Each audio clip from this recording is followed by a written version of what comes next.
Southwest Bank of Texas. There's no other bank like us. A natural-looking answer to baldness. Tonight at 10 on 13. This week is sponsored by Sacknowitz & Company, the power of new ideas. From ABC News, Washington. This week with Sam and Cokie, and featuring George Will. This week, while Kenneth Starr's investigation intensifies around White House Secretary Betty Curry, President Clinton tries to shift public focus. I'm honoring the rules of the investigation. If someone else is leaking unlawfully out of the grand jury proceeding, that's a different story. And the president's personal lawyer publicly attacks the independent counsel. The independent counsel appears to have acknowledged some of these leaks, but that office is out of control. In response, Kenneth Starr stated, "Let's stick to facts. Let's find out the truth." Will we get to the truth? What happens now? We'll ask Democratic Senator Robert Torricelli, Conservative Bill Bennett, and two Washington legal experts, journalist Stuart Taylor and Watergate prosecutor Richard Benveniste. Also this week, is the military option in Iraq imminent? We'll ask National Security Advisor Samuel Berger. And our take on all of these events with ABC News analysts George Stephanopolis and Bill Crystal. As facts emerge concerning President Clinton and Monica Lewinsky, the president's defenders attack the fact finders. We'll be talking about that, Sam. That's right, Cokie. And the other big story this week is whether the president is in fact going to use military force against Saddam Hussein. And here with us today to talk about that is the president's national security advisor, Samuel Berger. Welcome. Good to see you. And with us, as always, to join in the questioning, George Will. Mr. Berger, until the president spoke at his news conference on Friday, I think a lot of people thought that U.S. policy, if it came to the use of military force, that the goal was to make certain that Saddam Hussein complied with the UN resolutions and allowed full inspection. But on Friday, the president made it clear that there's a more limited goal, and that is, as he put it, to delay or reduce Saddam's ability to deliver weapons of mass destruction. Why the change? I don't think there's been a change, Sam. We've been saying all along that if military force becomes necessary, the purpose of that force would be, in a sense, to do by military means that which the UNSCOM inspectors seek to do on the ground. We would, through a military action, if that became necessary, seek to significantly diminish his capacity to reconstitute his weapons of mass destruction and the missiles that can be used to threaten his neighbors. Now, obviously, in the wake of such a strike, if that becomes necessary, it would be a good thing if he let the inspectors back in. In fact, he's never going to get out from under the economic sanctions unless he lets the inspectors back in, because they're the only people that can certify that he's eliminated these weapons. But the purpose of a military action, we can't bomb him into submission. We can destroy as much as we can that which the inspectors are seeking to discover. But, sir, to diminish is not to terminate. It's not to end. The defense secretary a few months ago, right here on this very program, put a bag of sugar on the table and described how that much of deadly biological weapons could kill millions of people. So if you don't absolutely prevent him from having that capacity, what have you really accomplished? It certainly would be preferable for the UNSCOM inspectors to be able to go in and continue the work that they have been doing very successfully for 6 years. But if the diplomacy that we're involved in now fails, if he refuses, if he continues to say there are certain locations that are out of bounds, then the president will be compelled to make another decision to use force. That can't, as the secretary has pointed out, you can't eliminate all of his weapons of mass destruction by use of force. You can substantially diminish it, and you can put him on notice that if we have evidence that he's seeking once again to reconstitute those weapons, that we would be prepared to act again, and that sanctions will remain in place until he allows the inspectors back in. If air power is used, however long it is used, someday it will stop. And when it stops, the administration will say it was stopped because it was effective. Once it is said that, won't there be enormous pressure, A, to end the sanctions, and B, to end the inspections, because we will have said we have substantially reduced his capacity? Well, first of all, the sanctions can't end without the United States approval, because only the United Nations Security Council can end the sanctions, and I can assure you we would veto any effort to end the sanctions until the UN inspectors are back in and able to say that the weapons of mass destruction have been destroyed. But once he has taken this massive punch from the United States and absorbed it, what is his incentive not to just say no more inspections, period? Well, he knows that the only way to get out, the one thing Saddam Hussein wants, as we know, is to get out from under the sanctions. They cost him $15 billion a year. They've cost him $100 billion since the Gulf War that he has not been able to use to reconstitute his military, for example. There's only one way out for him in terms of the sanctions regime, and that is to let the inspectors back in either now or at some subsequent time so that they can do their work, determine whether he's destroyed his weapons of mass destruction. The use of air power for this purpose, which is partly persuasive and partly disarming, it involves 4 guesses. You have to guess that you've seen the targets, that you've seen all the targets, then that you've hit the targets, and fourth, that having hit the targets, you've destroyed the targets.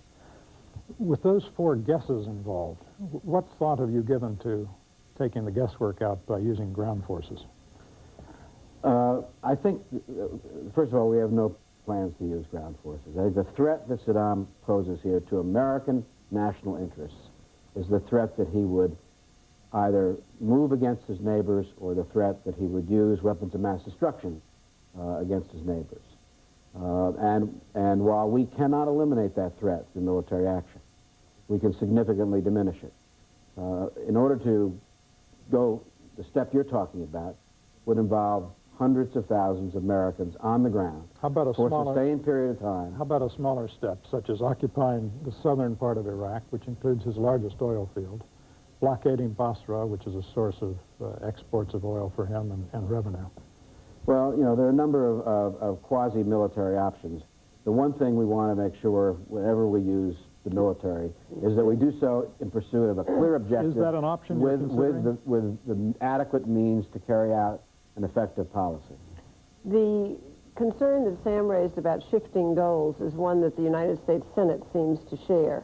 And this week they tabled the resolution till later to support military action in Iraq. How important is it to you to have congressional support? First of all, I don't think there's confusion in the Senate about what our goals are. We were up there. Well, the majority leader said that. Well, we met with 75 senators early this week, Secretary Cohn and myself and Chairman Shelton, and we're very clear about what the goals of military action would be if it becomes necessary. We would certainly like expression of congressional support. I believe there's broad congressional support, and we would welcome such an expression. You know that some of the concern is on the part of some members of the Senate saying that it has the makings of a Gulf of Tonkin resolution, and they do not want to give you that kind of a blank check. Well, first of all, there are technical reasons why that's wrong. The Gulf of Tonkin resolution was actually a concurrent resolution signed by the Senate, a binding resolution. What is being discussed now is, in a sense, is a sense of the Congress resolution or a sense of the Senate resolution. But we certainly, as I say, would welcome an expression of support. And I think that Senator Lott, Senator Daschle, Speaker Gingrich, and Mr. Gephardt all, and most members, Republicans and Democrats, support, I believe, what we might do. Aside from our own people's support, there's still the question of allies. And today we have reports that Prince Sultan in Saudi Arabia has said that he is not supporting any kind of action against Iraq. What does the United States do about it? We've had very good talks with the Saudis and others in the Gulf. Secretary Albright was there last week. Secretary Cohn is there this week.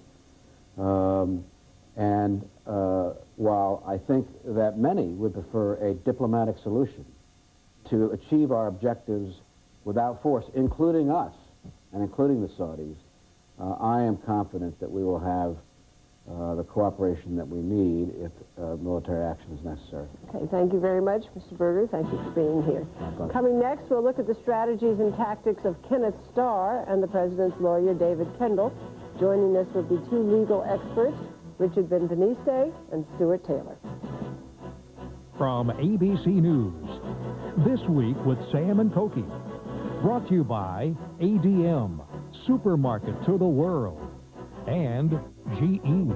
From aircraft engines to appliances, we bring good things to life.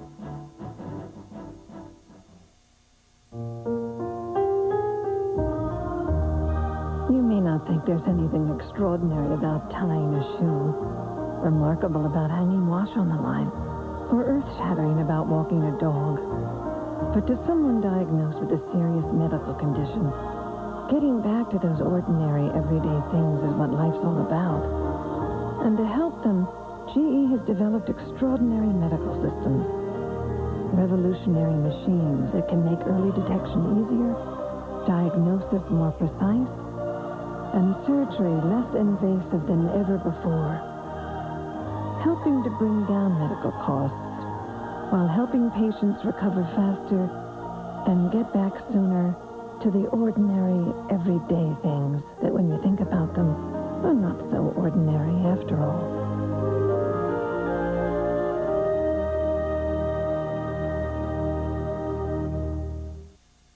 Every year, the importance of this land increases because every year there are a lot more mouths to feed. Over 95 million more, a figure greater than the population of Mexico. Fortunately, the food ingredients that Archer Daniels Midland makes from America's harvests can help feed people the world over. Food ingredients such as flour, protein, vegetable oils, and corn sweeteners. Making food and feed ingredients to meet our growing nutritional needs. That's why ADM is Supermarket to the World.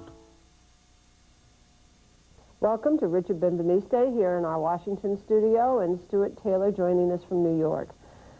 Gentlemen, this week the President said over and over in his press conference on Friday that he couldn't talk because the whole matter was under investigation. Is there any legal reason why the President can't tell us exactly what happened in his relationship with Monica Lewinsky? Mr. Taylor? No, I don't believe there is. I think the reason he's not telling us is he doesn't want to tell us. I checked this with some experts, and my understanding is that a target of a grand jury investigation or a witness is perfectly free to discuss as publicly as he or she wants anything he or she knows, and that is not a constraint on the President at all.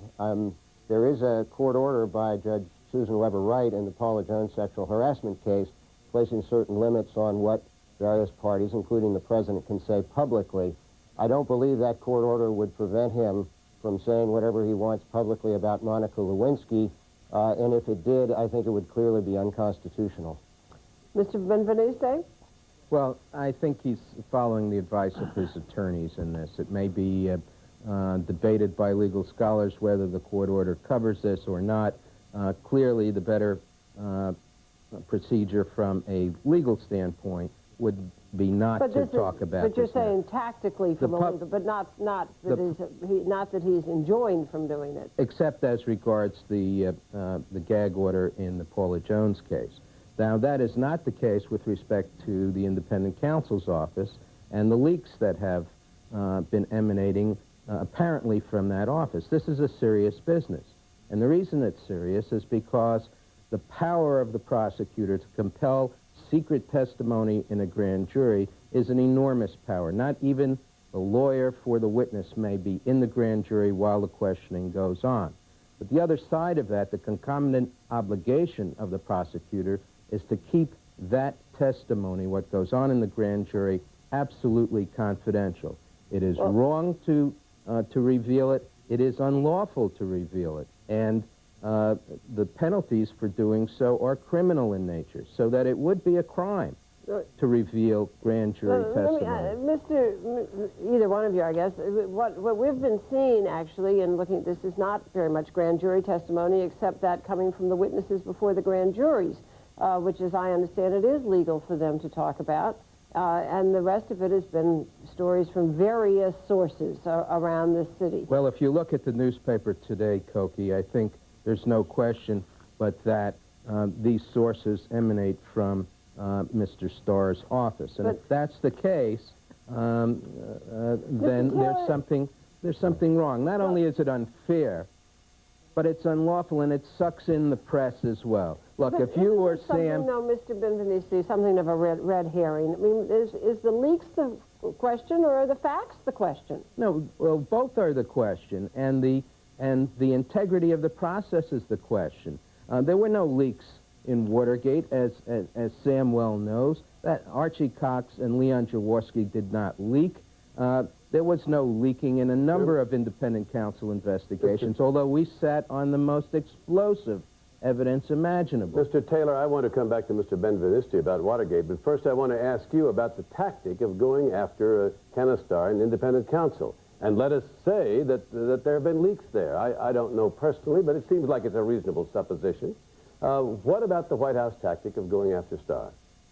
Well, first on leaks, it's important to distinguish leaks of grand jury material, which are a federal crime if a prosecutor does it, from leaks from generally talking to reporters, and even leaks of investigative information separate from grand jury material. Well, may I just stop you right there and say that if Mr. Kendall goes into court, if Mr. Ginsburg goes into court, can they in fact obtain a contempt citation against Kenneth Starr or people in his office?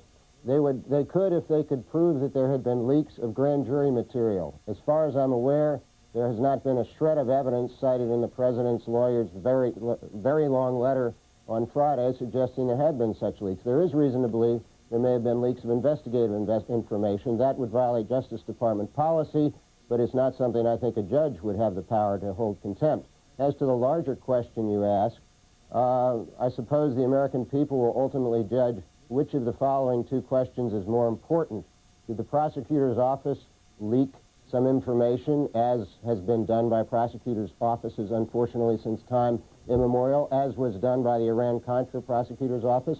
Or is it more important to inquire whether the president has been telling the truth to the American people and under oath, and whether the serious charges of perjury, obstruction of justice, and tampering with witnesses that are now under investigation can be substantiated? Mr. Benvenisti, let's go back to Watergate. Never mind me. You were there.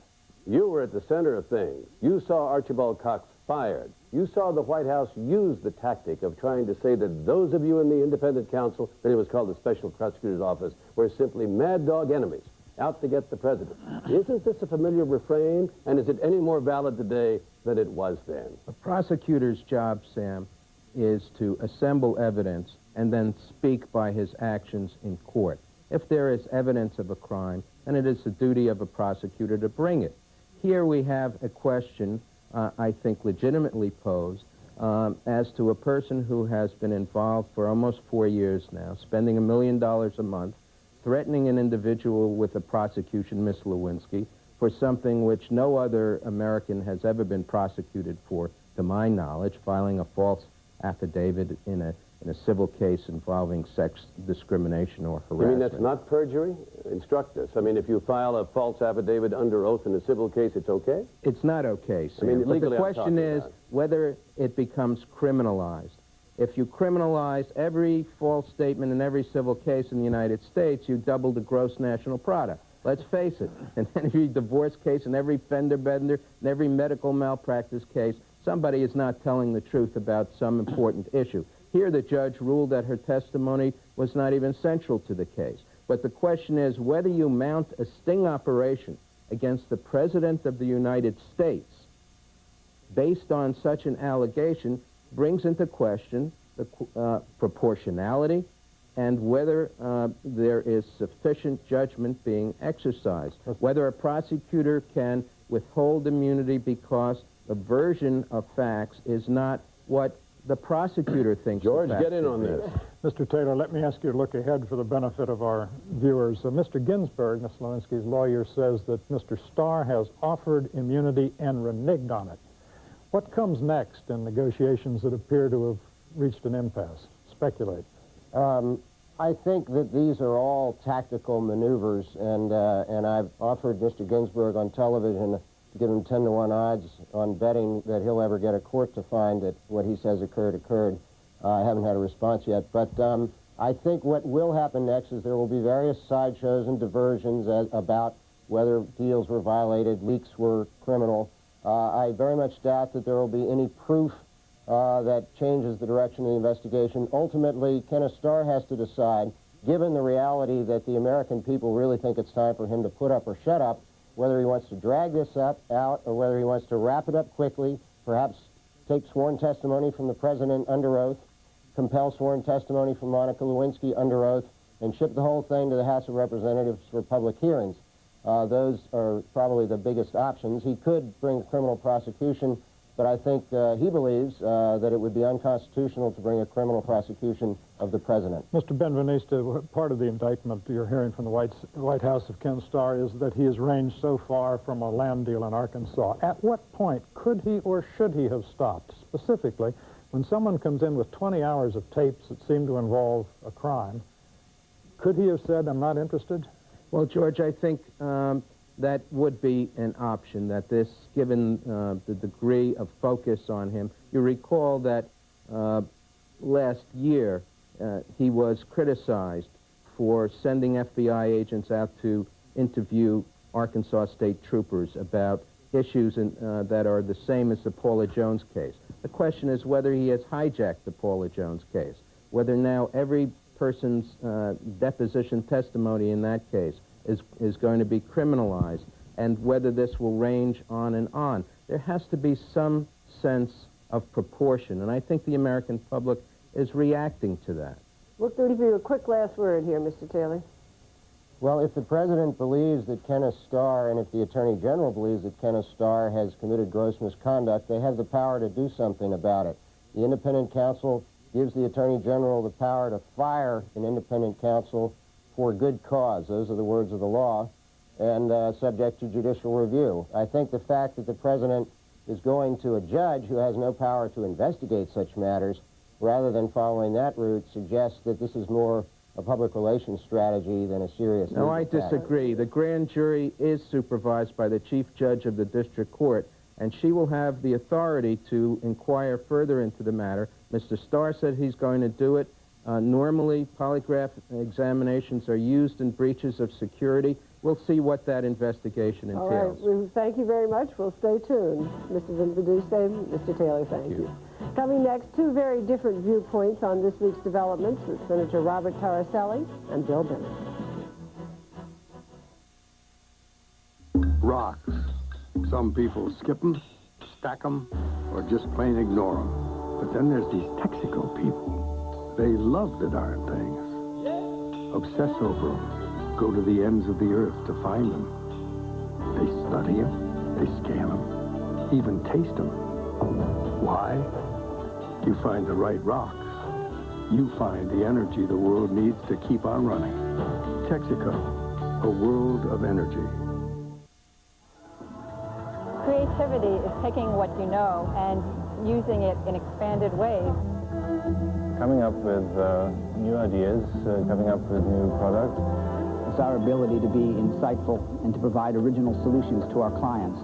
We as a firm have been very creative always, and we have been very, I would say, pioneer in many aspects.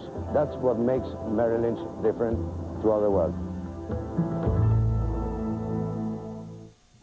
There are some people who don't need a refrigerator with sleek built-in styling or with an interior capacity unsurpassed in its class.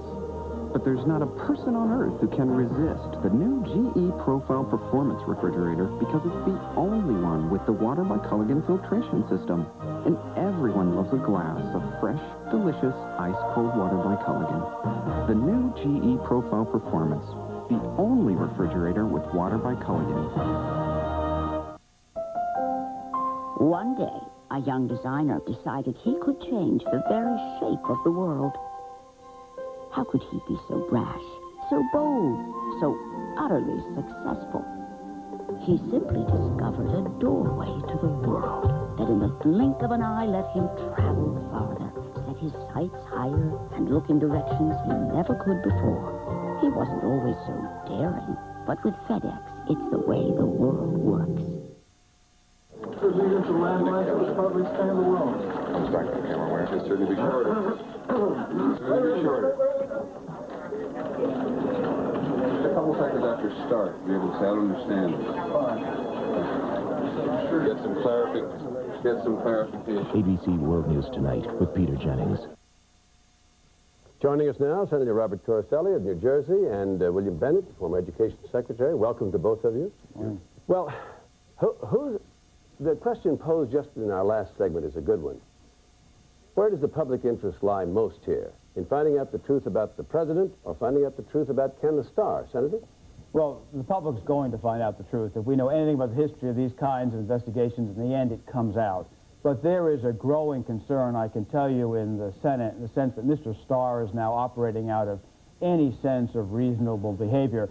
I think he's already succeeded in doing what many in the Congress could not do a few years ago, and that is end the case of there being special prosecutors. All right, but what country. about my question? We'll Where's the ultimate goal here? What's the ultimate public interest? The ultimate public interest is that people have to know the truth, assured that the president did not violate the laws, and indeed about his conduct. But we need to get to that truth lawfully and ethically, and at the moment, I think that question hangs in the air.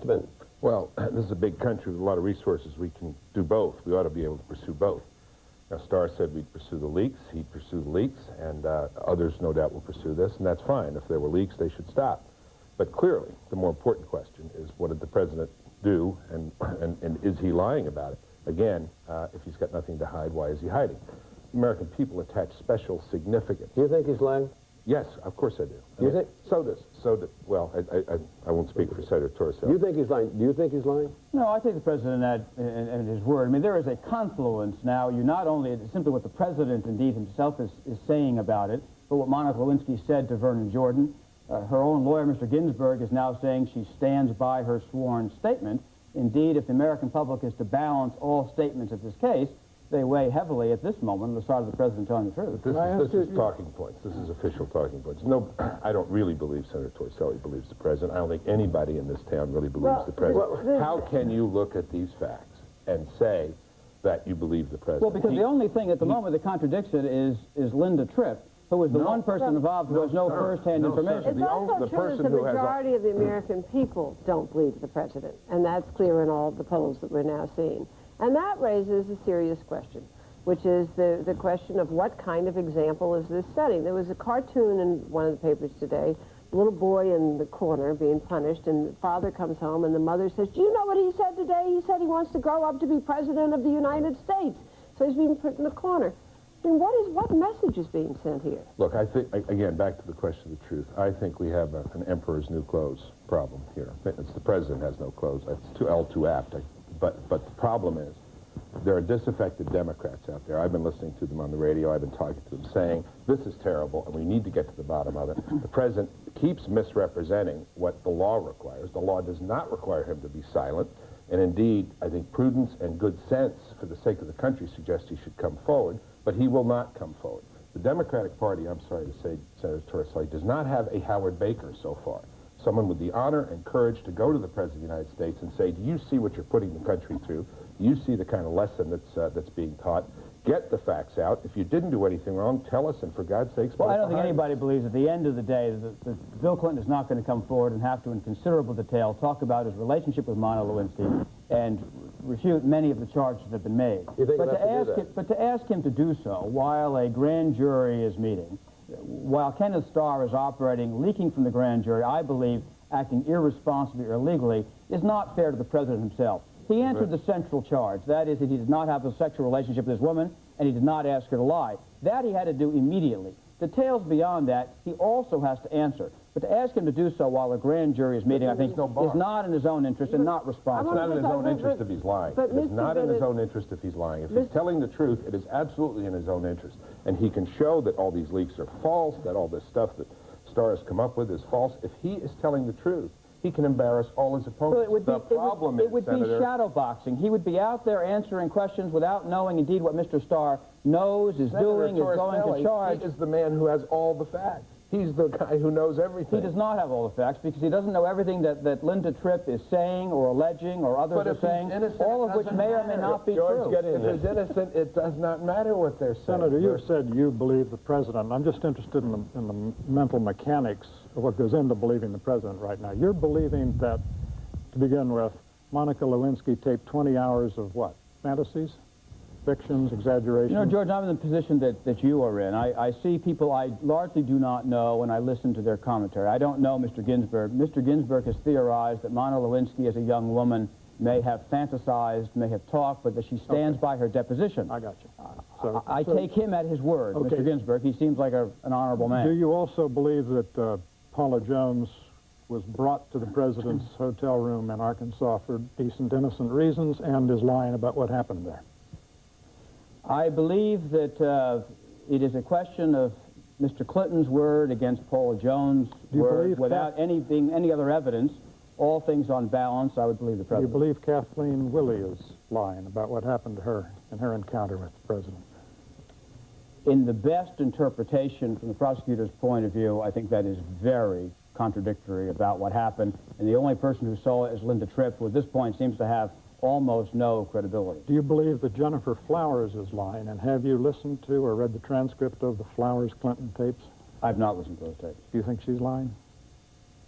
I don't know Jennifer Flowers. I have not listened to the tapes, nor do I think that is terribly relevant to what happened in this case with Monica Lewinsky. But isn't the relevance that you have to believe a lot of things in order to help you believe the president in this latest episode is telling the truth? I think that what you are taking is you are making assumptions about problems in the president's personal life, some of which he has at least vaguely acknowledged, and interpreting those as reasons to believe that he has substantively committed a crime for which there is no evidence. It's an interesting supposition, but it is not legal and probably not fair. I'm part of this vast, maybe not so vast, Judeo-Christian conspiracy which still believes adultery is a problem. But whatever the president's problems, it's not just a sexual problem or a problem of adultery. It is that plus lying, looking the American people in the eye and lying. It is either nothing or it is at least those two. And if it's those two, it's probably lying under oath as well. If all of this is not true, and if all of this is some vast conspiracy, dispel it, embarrass all of his critics, all of his opponents, come forward, tell the truth. The American people are obviously exceedingly forgiving. They're way too forgiving, it seems to me, and he can have the whole thing done. Let me suggest to you that I think that what began with people scoffing at Hillary Clinton's idea of a right-wing conspiracy is beginning to have some meat on its bones. And if you go this week only looking at what is happening with Monica Lewinsky's testimony, I think you're going to miss the story of the week. The New York Observer story this week suggesting that Richard Scaife supplied $600,000 in the Arkansas project, which according to washed through a paper called The Spectator, may have influenced or changed testimony, which indeed Mr. Starr may have known about, is an interesting part of where Mr. Starr runs into problems. Is he part of the right-wing conspiracy? I hope not. I have to confess on national television, I sit on Mr. Scaife's board. You know well, I think Mr. Scaife Let me tell you what we did the last time. We gave money for some abstinence programs in Pittsburgh. We did some money for environmental programs in Montana. We gave money to the American Enterprise Institute, and God forgive us, the philosophy department. And why were you giving money to witnesses in the Paula Jones case? We didn't give any money to witnesses. Apparently Mr. Hale received money, which comes very close to witness tampering. If you're going to look at vast right-wing conspiracies and foundations, let me suggest you take a look at the Ford Foundation and the MacArthur Foundation. I don't Those think are they gave left-wing money. foundations. I don't think they gave money to witnesses. Make his point, then you'll have a chance to answer. I'm sorry you're on these boards because my guess is before the week is out, before this week is out, my guess is Mr. Scaife and these boards are going to have visits by the Justice Department or the FBI. Because here's the allegations of the New York Observer piece. One, that... do you believe them? I do from what I read. They haven't been refuted, and apparently around this table we believe anything that is not refuted. When you say it's close to witness tampering, that's a crime. Well, it appears in the New York Observer that Mr. Hale and one of these troopers for the Arkansas State Police received money and may have changed their testimony. That is a serious federal crime. Second, and I think... Does that mean that I'm opposed to crime. gifts something but let me just finish. I'm opposed to crimes by foundations. I'm opposed to crimes by presidents. Let me finish the point. Second, I think more on point, that Mr. Starr, before he became independent counsel, was preparing a brief in the Paula Jones case, for which he may have been compensated by Mr. Scaife. You know, if so, his chances of remaining as independent counsel and the Justice Department not taking back this case, I think are shrinking. We should have had 2 hours, not 1 hour. Please make it brief. You get the last word since your organization has been accused of a crime, or almost. Let the Justice Department look at whatever's appropriate at the Scaife Foundations. Let's people look at the Starr leaks. But by all means, let us look at the Office of the President of the United States. Let justice be done in all these places, and the President needs to stop stonewalling. I'll bet you the foundations will still stonewall like the President. Thanks very much, Mr. Benedict, Senator Torricelli. Thank you both for being with us. Coming next, our weekly roundtable discussion with our take on all this week's events. And joining us, as they have throughout this story, will be George Stephanopolis and Bill Crystal. Says here the soybeans your dad and I grow are a rich source of natural vitamin E, which has 36% greater potency than synthetic vitamin E. Yeah, Grandpa, that's part of my school project, all about soybeans and vitamin E. Look, first you and Dad plant the soybeans in the spring. Then in the fall, you harvest them, and the trucks haul them to the processing plant. That's where the Archer Daniels Midland Company makes all sorts of things with soybeans, like vegetable oil, margarine, flour. And about 100 other things. Oh, yeah, like vitamin E. Enough to supply nearly 450 million people with their recommended daily allowance. Our teacher says it's more than the whole population of the United States, Canada, and Mexico. So what else can you tell me about soybeans and vitamin E? Well, as an extension of the farm, the Archer Daniels Midland Company continues making the most out of what farmers grow. That's right. To me, wisdom means having the wealth of experience that would enable one to see beyond the obvious.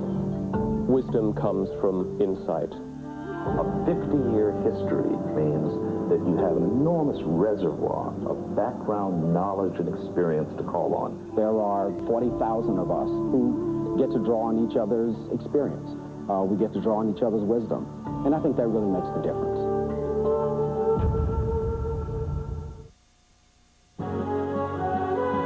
This week with Sam and Cokie. We'll continue in a moment after this from our ABC stations. Good morning, America. It's your news wake-up call in the morning. The latest from across the globe. Charlie Gibson, Lisa McCree, Kevin Newman. This week on Good Morning America. What it takes to invest in 1998. Investing isn't a hobby.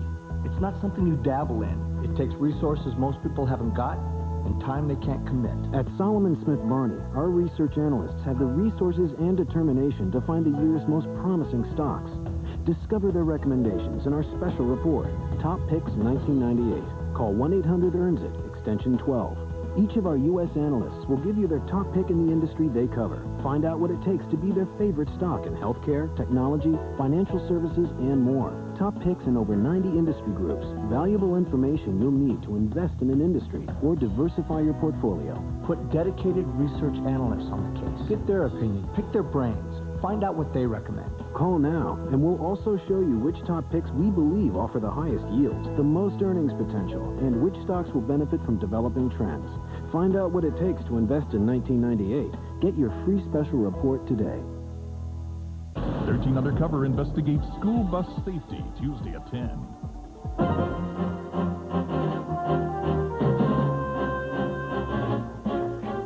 These allegations and new allegations and attacks coming from the White House have got everybody in this town certainly up in arms. And George Stephanopoulos, Bill Crystal, ABC News analyst, joining us. Are you up in arms? No. I'm shocked that there might be leaks coming from various sources. Shock. I mean, the thing about the grand jury investigation is if you testify before the grand jury, you're entitled to go out and tell your lawyer about it. Your lawyer is entitled to tell other people's lawyers about it. In fact, President Clinton's lawyers have routinely debriefed all the White House witnesses, and as has the White House, Bruce Lindsay apparently, who works for the president in the White House. Plenty of people know what's been said there, and the notion that Kenneth Starr's office is the only source of leaks strikes me as implausible. But the White House does have a valid point about Ken Starr going a little bit overboard on the leaks, and it seemed like Thursday's leak was an attempt to squeeze Monica Lewinsky. But the White House is also... leak meaning Betty Curry. Betty Curry's leak. But the White House is also being a bit disingenuous. When a real damaging charge comes out, someone on background tries to answer it, which is another form of leak, and the leaks work both ways. We know what the White House tactics are. I mean, they've been almost open about it. Attack the press, and perhaps for good reasons. Attack the independent counsel, perhaps for some good reasons, and stonewall on the central issue, which is the President of the United States. Stan, there's a different... And if he has nothing to hide, why is he hiding? I agree with that, and there's a different long-term strategy, which I think could be far more explosive. White House allies are already starting to whisper about what I'll call the Ellen Romech strategy. Oh, I remember her. You remember her? Oh, yeah. She was a girlfriend of John F. Kennedy, who also happened to be an East German spy. And Robert Kennedy was charged with getting her out of the country and also getting John Edgar Hoover to go to the Congress and say, don't you investigate this, because if you do, we're going to open up everybody's closets. And I think that in the long run, they have a deterrent strategy on getting a lot of negative stuff. Monica Lewinsky is an East German spy. No, but that's a good point. Are you suggesting for a moment that what they're beginning to say is that if you investigate this too much, we'll put all your dirty linen right out on the table? The president said he would never resign, and I think some around him are willing to take everybody down. Well, may I just say, let the games begin. Well, it's called mutual assured destruction in strategic thinking. Or mad. Look, we may assume that we have heard from the president everything that is helpful to him. Now, we haven't heard much, and then you draw an inference from that. But the man to watch here is watch the mailbox of Henry Hyde, who's the chairman of the House Judiciary Committee, to whom must under the law, what Ken Starr decides when he decides he's got all he's going to get. But George, I think there's one step before that, if I can interrupt for 1 second. One step before that, which is this. At some point, Kenneth Starr is going to subpoena Bill Clinton to testify in this case as a witness. Clinton has testified before Starr in Whitewater. There's not much precedent for a president refusing to testify in a criminal case. He's done it before under oath from the White House. What the reason for the attack on Starr, I believe, is to lay the predicate for the president to say, I will not testify in this case. Because if he testifies under oath, with Kenneth Starr and his deputies drilling him. That's just not true. He knows he can't get away without not testifying. Maybe he won't go to the grand jury, but he'll certainly be questioned in the White House. I think what they're trying to lay the predicate for, though, is maybe to get a special counsel to investigate the special counsel. They're trying to get an investigation going. The special counsel? Because that Saturday Night Massacre, he knows he can't survive that. The question of what happens next, though, is a very serious one. And, George, you've raised the question of the independent counsel reporting to the Judiciary Committee. But the problem there is, and he does have to, but he can just report, I've found nothing or whatever.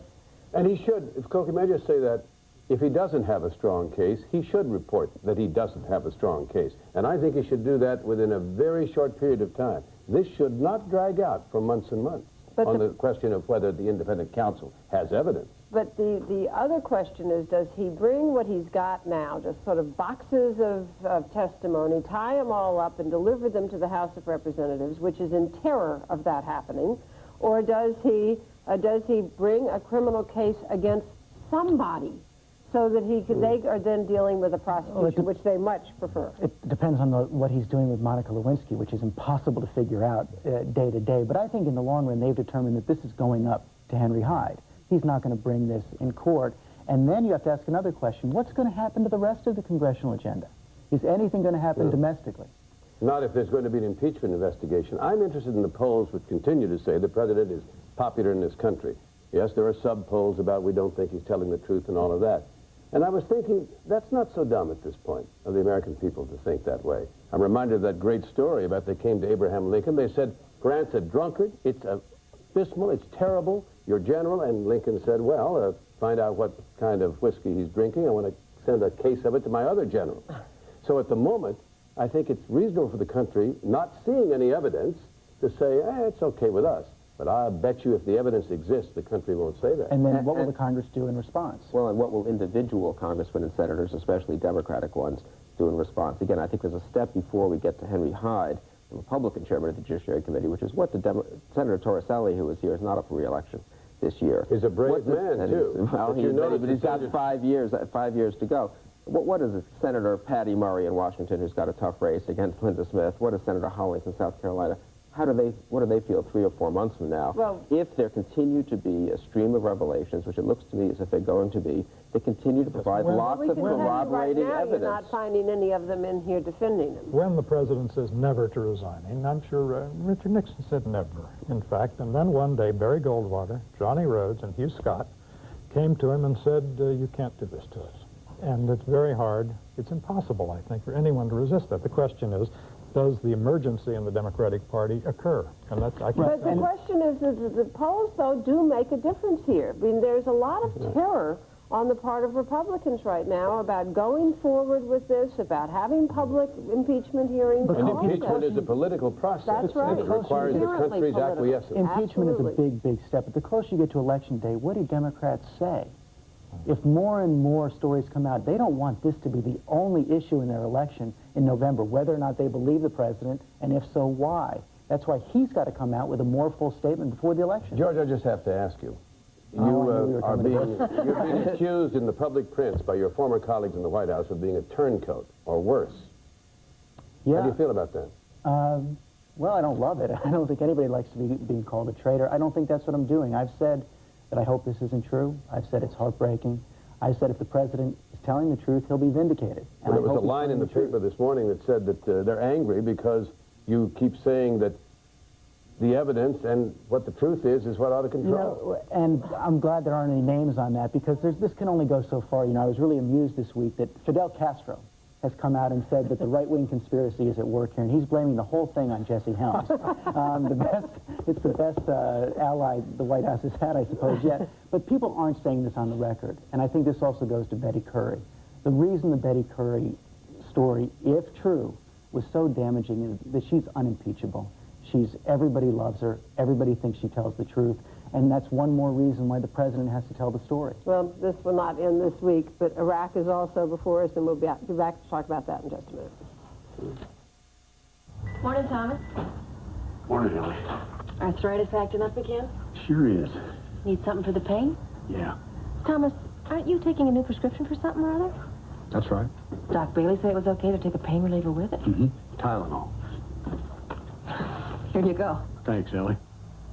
For millions of people on certain prescriptions, Tylenol is the pain reliever doctors recommend most. Talk to your doctor. I think he likes you, Mom. He was pretty chatty today. GE begged me not to exaggerate during this commercial. So I'm just going to say that switching from ordinary bulbs to GE halogen lighting will give you a whiter, crisper, brighter light. I'm not going to say it'll make your home look like new, or, you know, make Junior more presentable, or even make you look younger. Hey, all I'm saying is, you ought to try them. I'm not promising any miracles here, folks, but with the revolutionary GE halogen effect, you'll definitely see a difference. Buy hamburger, cook it up, and you'll discover you have a whole lot of something you don't even want. Try Harvest Burgers from, who else? Green Giant. And get the flavor without all the fat. They're all vegetable, with far less fat than hamburger, no cholesterol, and lots of taste. Harvest Burgers from Green Giant. Everything you want from a burger, without everything you don't. The nest is empty. Your work is done. So powerful. It's time to kick back and have some fun. So agile. You got the car now. DeVille with the North Star system. For who you are now, you're making whoopee. DeVille for the time of your life. Oh, look at you. Do I make you nervous? Only in America can a poor boy from the projects, nothing comes easy, grow up to be as rich, as famous, and as bad as he wants to be. The Dennis Rodman story, Bad as I Want to Be, ABC tonight. On 2020 Monday, you could die in collisions with thieves trying to rip off your insurance company. Frightening pictures. 2020 Monday at 9, 8 Central. The situation in Iraq seems to be getting tenser. Secretary Cohen is now in the Middle East trying to convince Arab states that it's a good thing for the United States to attack. George, Will, what do you make of this? Well, there's an awful problem with an awful man there, but it's always possible to make matters worse. And at some point, someone has to ask the then what question. After we do this, then what? When Yamamoto was asked, could you sink the American fleet Pearl Harbor? He said, yeah. And I'll run wild in the Pacific for 6 months to a year. Then what? Yeah, I think there are two things at work here. On one side, Saddam has won. On the other side, I think the president is right to limit, at this point, before it gets any farther down the track, particularly with all this talk about let's assassinate George, to limit our goals. Because if we cannot achieve the goals, it's silly us to keep saying that we can. And apparently we can't. Well, I think we can achieve the goals if we're willing to use the means. Something important. Yeah, that's right. What means would you stop at? You'd have to use ground troops. You'd have to use ground troops. And incidentally, American ground troops what the president said this week, there was an important change in administration position. On Friday, the president abandoned his claim that airstrikes could deny Saddam Hussein the capacity to have weapons of mass destruction. He said we can only delay his getting them. That means that the position of the United States is going to be, we can live with Saddam Hussein having weapons of mass destruction. I think we should debate that. I mean, the president's position is coherent. Airstrikes, punish him a little, but basically we can't do anything about it. The alternative is to send ground troops over there and go after Saddam Hussein and get rid of him. And I am for that. And the American people, amazingly enough, in a poll, though no one has made this case to them yet, by 46 to 44 say they would support using ground troops. That doesn't mean anything. I mean, I think that that's the real problem here. The president is damned if he does and damned if he doesn't. He can't achieve... And in fact, that poll was half and half. Yeah, the bigger goal. And the public isn't prepared for the ground troop debate. Remember, it took 6 months before George Bush went in to talk about sending in 500,000 troops, and it was still pretty split. The public is ready for an airstrike. They're not ready for a ground war. 500,000 troops of a dozen nations. Right. Well, even though ours was the bulk, we had a lot of support. Look at Saudi Arabia here. It's stunning to me that they're saying no. But Sam, for 40 years, we deterred and largely contained a far more dangerous nation, the Soviet Union. Granted, their leadership wasn't as reckless as this man, but deterrence and containment did work, and we held on until the regime changed itself organically. Now, that's one alternative strategy for dealing with Iraq. But if not, in Germany. Exactly. But if not, if the man is as dangerous as the administration says he is, and they can make a plausible case, then that's why you have military, is to fight. George, your point is very good, the bag of sugar. They keep making the case, and I think a lot of us believe they have a strong case, that he is that dangerous. And yet, the thought that we can mobilize U.S. ground forces in some reasonable short period of time and go in and get him is one that I agree may be the end solution, but the American people at the moment, I don't think, are prepared for it. Well, they haven't been prepared for it, but the job of leadership is to prepare them for it. It wouldn't take nearly as many troops as it would last time. He's much weaker. But listen, think about this. We're going to launch airstrikes apparently in a couple of weeks, is the current plan. We don't even have minimal ground troops there. It is irresponsible to launch airstrikes without at least having a division or two there. What if you have 2 or 3 days of airstrikes? There's an insurrection in the south. Saddam goes in the north against the free zone, the no-fly zone there. You need to at least have a division there to help out. We have a lot of aircraft carriers. Division wouldn't do it. A division or two would do it, and we have very few troops on the ground there. I mean, I really think... You think 2 divisions can do it? I think 4 divisions I'd can like do it. to hear from the military. Delay in the airstrikes? Well, I'm not, but I do think there's a serious problem that the administration is getting itself into now, which is at some point people are going to say half-hearted airstrikes is worse than doing nothing. What about I really think that may be the case. of diplomacy? Because the people who are working toward diplomacy seem to be the French and the Russians. Now, if they come up with some solution, is that in our national interest? Well, it could be, and both President and Prime Minister Blair said that if it were a workable diplomatic solution, then it would be okay. Why would Saddam agree? But I mean, he's won. But any solution has to be couched in terms of Saddam saying something, X, Y, or Z, and nothing he says is believable. For 4 years we had UN inspectors in there.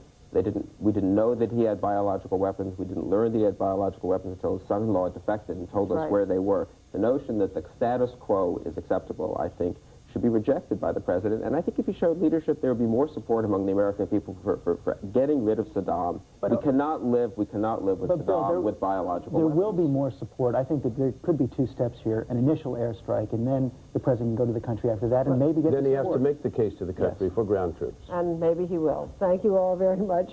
Sam and I will be back with Elton John and Stevie Wonder after this. This week with Sam and Cokie, brought to you by Merrill Lynch. For clients around the world, we make a difference.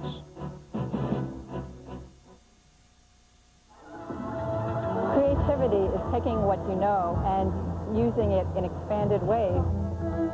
Coming up with new ideas, coming up with new products.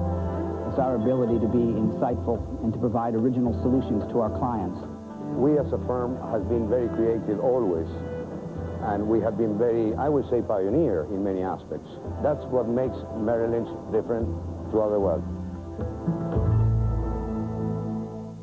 To experience the true joy of cooking, it must be pursued with reckless abandon and total disregard for the inevitable splatters, spills, squirts, and the occasional splash. Fortunately, GE's profile cooking appliances have ingenious quick clean features like lift-top ranges, self-cleaning ovens, easy wipe surfaces, and sealed burners. so they clean with just a wipe. GE's Profile appliances are so easy to clean, they take the joy of cooking to new heights.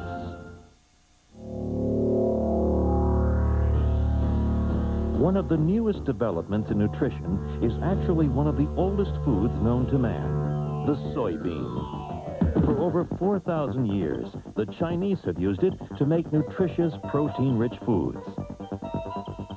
But in America, the history of the soybean is considerably shorter. In fact, it didn't become a widely used food ingredient here until the 50s. One thing's for sure, though, it's come a long way since then. Over the years, one company has led the way in unlocking the versatility of the soybean. A company that each day continues to develop new ways to use this abundant, functional source of protein. The Archer Daniels Midland Company. That's using the old bean. Wednesday, the black market in prescription drugs. Pharmacists caught in the act, buying medication off the street that could make you sick. A primetime investigation, ABC Wednesday. Monday, a high-profile murder brings Bobby the biggest case of his career. I'm ready to give you $1 million. Take it. In this room, we're enemies. I'm gonna win it. Are you really ready to throw somebody you love away? An all-new practice, ABC Monday.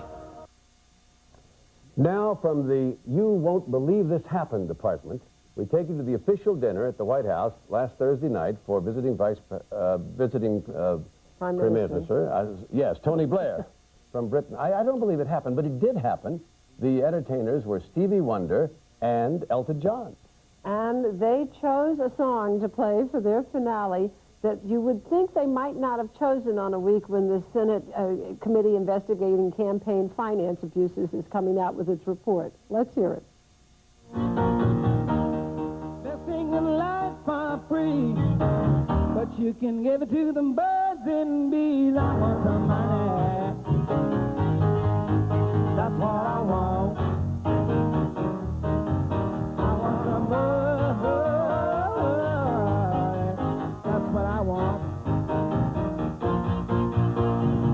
Your love and give me such a thrill. But come on, give me some money, Bill, give me money. Oh, yeah, that's what I want. That's what I want. That's what I want. Well, I guess there were a lot of landmines about what songs to pick for this week. Well, I'm sure they didn't do that on purpose. I mean, it's just a question of bad planning. But after all, Stevie Wonder might have sung his great hit, I Just Called to Say I Love You, and that would have been worse. Dear. Well, for the latest news, watch World News Tonight Sunday with Carol Simpson at the dinner hour. And first thing tomorrow morning, Good Morning America with Charlie Gibson and Lisa McCree. They'll have the latest on the showdown with Iraq, and their guest will be U.S. Ambassador to the United Nations, Bill Richardson. And finally, at 11:30 a.m. Eastern Time, I will be online to discuss the week's events at the White House. That's at abcnews.com on America Online. Keyword, ABC News. Well, that's it for us for this Sunday morning. Have a good week.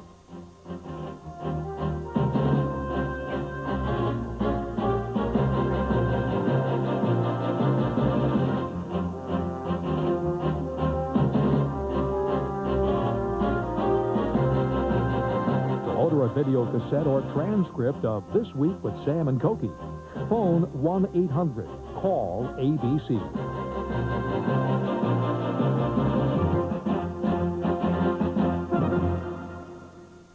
This Week with Sam and Cokie has been a presentation of ABC News. More Americans get their news from ABC News than from any other source. ABC News, now always on. Sharon Lawrence returns to Blue. I'd like to go back to work. When Andy needs her the most. Gotta go with the doctors. Unforgettable. Blue. ABC Tuesday. What it takes to invest in 1998. Investing isn't a hobby. It's not something you dabble in. It takes resources most people haven't got and time they can't commit. At Solomon Smith Barney, our research analysts have the resources and determination to find the year's most promising stocks. Discover their recommendations in our special report, Top Picks 1998. Call 1-800-EARNS-IT, extension 12. Each of our U.S. analysts will give you their top pick in the industry they cover. Find out what it takes to be their favorite stock in healthcare, technology, financial services, and more. Top picks in over 90 industry groups. Valuable information you'll need to invest in an industry or diversify your portfolio. Put dedicated research analysts on the case. Get their opinion. Pick their brains. Find out what they recommend. Call now, and we'll also show you which top picks we believe offer the highest yields, the most earnings potential, and which stocks will benefit from developing trends. Find out what it takes to invest in 1998. Get your free special report today.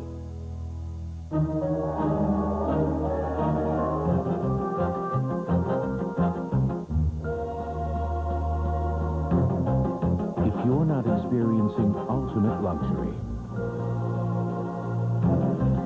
maybe you're in the wrong car. Introducing a new town car from Lincoln. Still exactly what a luxury car should be. Banks that catch crooks, Monday at 10 on 13. What's the horse's name? Bill. Bill. Having his breakfast, huh? Yeah, I got Hello, it. Bill. You blew the place to bits. Well, I told you we were stripping out. I mean, was all of this really necessary? Well, yes, it is. You've got the kitchen here, and it opens on to this great space that runs the whole width of the building, right? That's right. It will be open plan from this wall all the way down to this wall at the end here. Well, that'll be very spectacular. Well, look at this. Around every corner, there's another dynamite kitchen. I love the way you integrate the kitchen as if they've always been there, but each one has a distinctive look. That's right.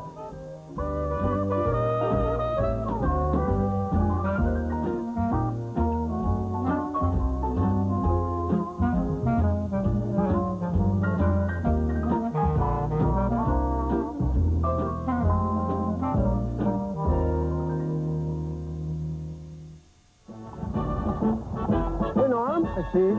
It looks like every tourist in London has turned out to see the changing of the guards out in front of Buckingham Palace. Yeah, well, I think they're going to be a little bit disappointed because even though it's around 11 and it's Thursday, the official changing of the guard has been canceled because of the rain. Well, they're riding, but they're not changing, huh? Yeah.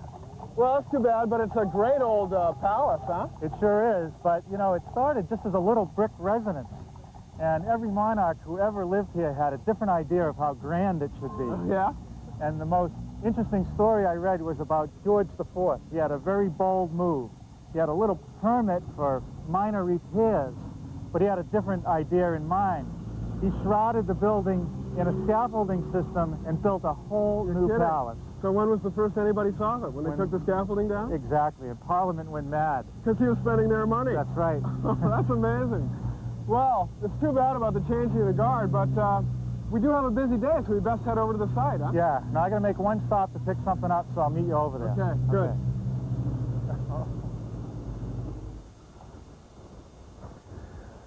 Well, I can't get over the British weather. It's freezing one day, it's warm the next, and today it's rather spring-like.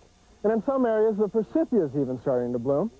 And over here is our contractor, David Booth, with a horse and buggy. Steve, good to see you again. What's the horse and buggy? It involves 4 guesses. You have to guess that you've seen the targets, that you've seen all the targets, then that you've hit the targets, and fourth, that having hit the targets, you've destroyed the targets. With those 4 guesses involved, what thought have you given to taking the guesswork out by using ground forces? I think, first of all, we have no plans to use ground forces. The threat that Saddam poses here to American national interests is the threat that he would either move against his neighbors or the threat that he would use weapons of mass destruction against his neighbors. And while we cannot eliminate that threat through military action, we can significantly diminish it.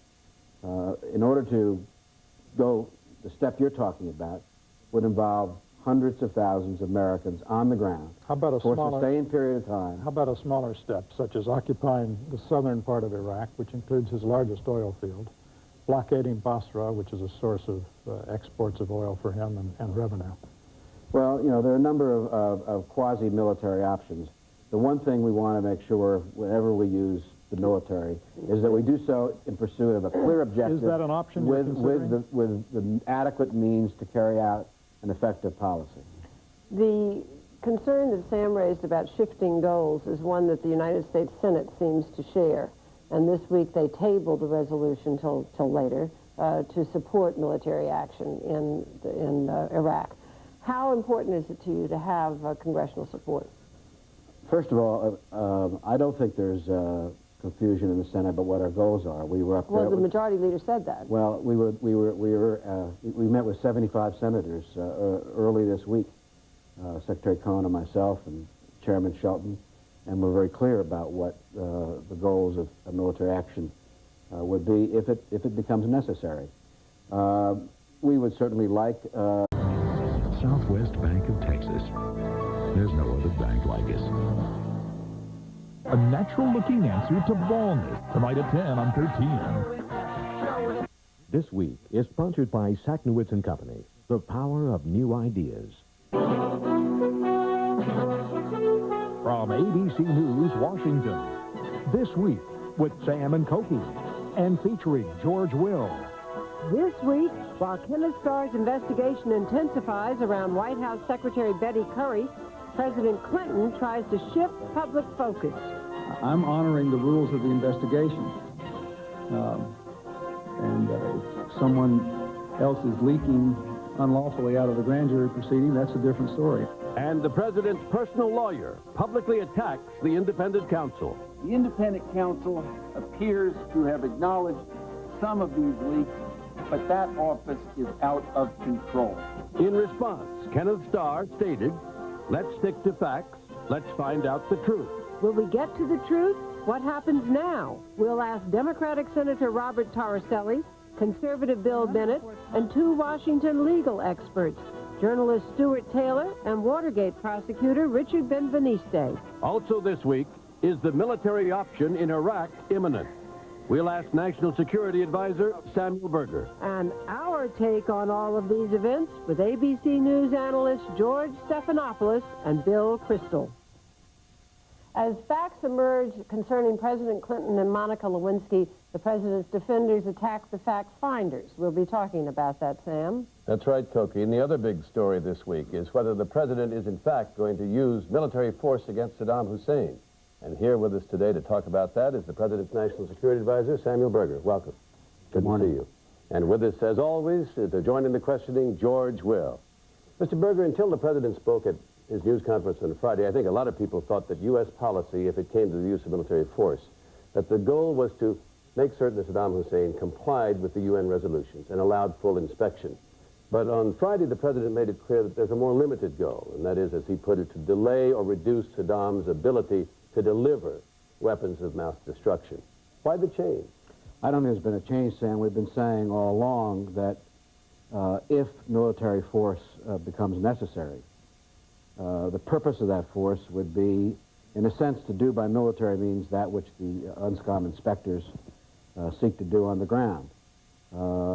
We would, through a military action, if that became necessary, seek to significantly diminish his capacity to reconstitute his weapons of mass destruction and the missiles that can be used to threaten his neighbors.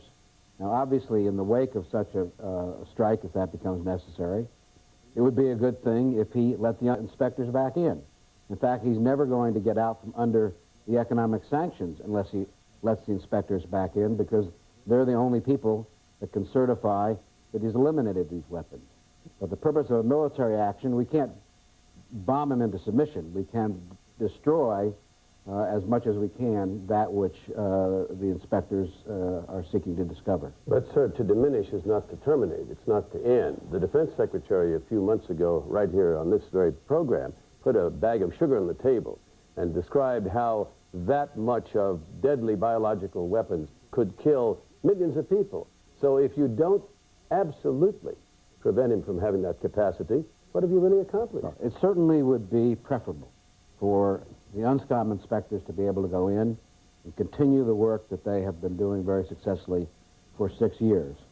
But if the diplomacy that we're involved in now fails, if the expression of congressional support, I believe there's broad congressional support and we would welcome such an expression. You know that some of the concern is on the part of some members of the Senate saying that it has the makings of a Gulf of Tonkin resolution, and they do not want to give you that kind of a blank check. Well, first of all, there are technical reasons why that's wrong. The Gulf of Tonkin resolution was actually a concurrent resolution signed by the Senate, a binding resolution.